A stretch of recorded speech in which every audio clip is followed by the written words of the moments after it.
Bonjour à toutes et à tous. Nous allons prendre un petit moment pour passer le questionnaire numéro 4 pour apporter les différentes réponses. Donc, comment faire pour faire ceci? Eh bien, première question, une fonction de hachage est monodirectionnelle. Qu'est-ce que cela signifie? Eh bien, ça signifie simplement que la valeur qu'on va entrer va nous donner un résultat et nous ne pouvons pas revenir en arrière. Par exemple, si je vous dis 17 modulo 5, ça veut dire qu'on aura 2 comme résultat, hein, puisque 17 divisé par 5, ça fait 3 reste 2. Le modulo nous retourne, calculant le reste, eh bien, nous ne pourrons pas, parce qu'on a 2, définir que nous avions 17 à la base. On pourrait assez facilement l'imaginer, c'est une fonction très simple, le modulo hein, de hachage, mais on voit bien qu'on ne va que dans un sens avec cette fonction, on ne peut pas retrouver le résultat de départ. Donc ça, c'est le concept de fonction monodirectionnelle. Question numéro 2. Vous êtes à l'école à Porrentruy, vous recevez un message de l'administrateur système, M. Patrick Juira. Il vous demande que vous lui communiquiez votre mot de passe afin qu'il puisse mettre à jour les données de votre compte. Que vous inspire cette situation?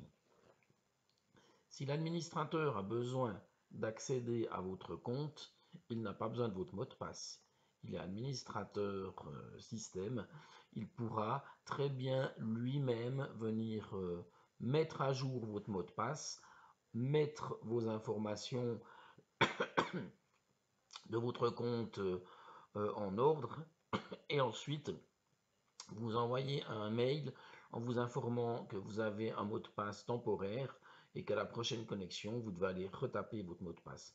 Donc si vous recevez ceci, c'est sûrement un fake, c'est sûrement quelqu'un qui essaye d'obtenir de manière frauduleuse votre mot de passe vous ne devez jamais, jamais, jamais communiquer votre mot de passe. Voilà pour cette question numéro 2. Pour la question numéro 3, une fonction de hachage provoque parfois des collisions. Des collisions. Qu'entend-on par collision? Eh bien, ça veut dire que quand on va mettre une valeur en entrée, la fonction calcule quelque chose et elle va avoir un résultat, une valeur. Ben, peut-être qu'une autre entrée a également cette valeur. Si on prend hypothèse, hein, on fait du hachage avec une fonction qui utilise, on va dire, 16 bits. 16 bits, c'est 2 puissance 16 possibilités. On va calculer combien ça fait. Donc ça fait 2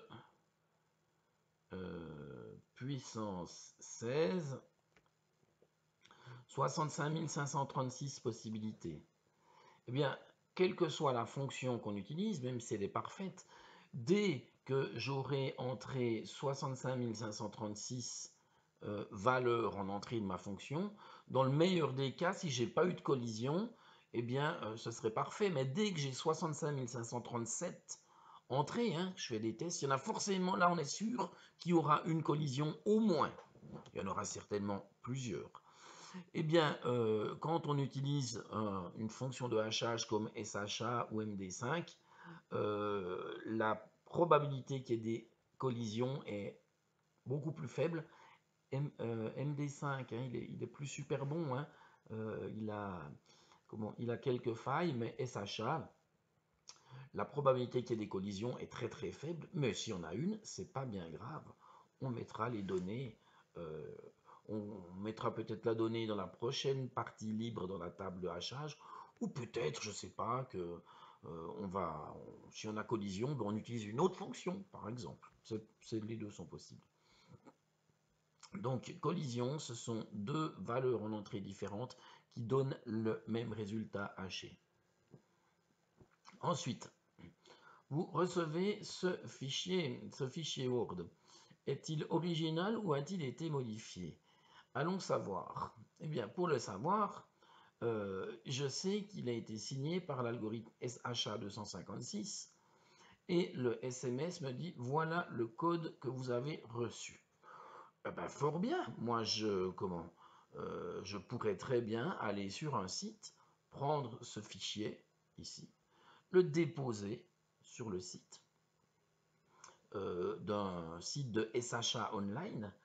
Et puis le site de SHA Online va calculer l'empreinte et je n'aurai plus qu'à la comparer avec ceci.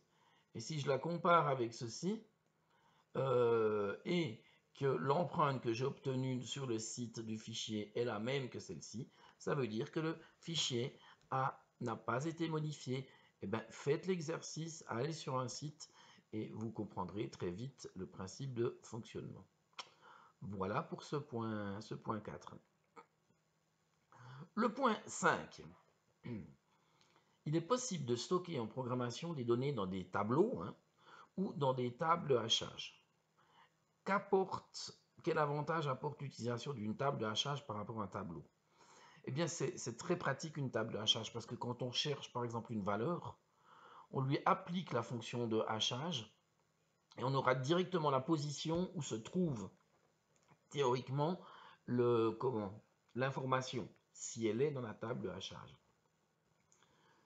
Dans un tableau, on ne peut pas faire ça. Si on recherche un prénom dans un tableau, on devra parcourir tout le tableau pour savoir si le prénom existe.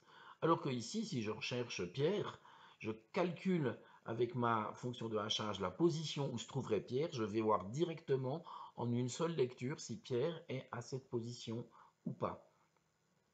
Donc ça, c'est un avantage. Mais ça signifie également qu'une table de hachage, elle a des trous. Donc on va lui définir une certaine taille et puis elle ne sera pas complètement utilisée. Alors qu'un tableau, si on le remplit complètement, point par point, on l'aura complètement, on n'aura pas de trou, on ne mettra pas de valeur vide si on veut, puis on ne perdra pas d'espace mémoire.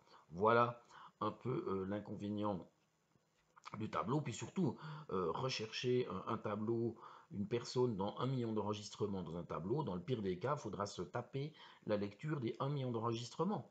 Alors qu'avec la table de hachage, on calcule la position théorique, et puis on va directement voir là, donc en un seul coup, on peut aller voir si la personne existe dans le tableau ou pas. Ça, c'est le grand avantage. Voilà. Et puis, citer 4 algorithmes de lâchage. Vous devez faire quelques recherches sur Internet. Eh bien, ça, je vous laisse un petit peu chercher, mais on en a déjà vu quelques-uns. Il y a le SHA 1, le SHA 256, etc. On a le MD5. Nous avons vu la fonction modulo, qui est toute simple, toute bête. Puis si vous allez chercher sur Internet, vous en trouverez quelques autres. Voilà, chers amis, je vous remercie pour votre attention et vous avez maintenant le correctif pour ce questionnaire numéro 4. Je vous souhaite une bonne journée.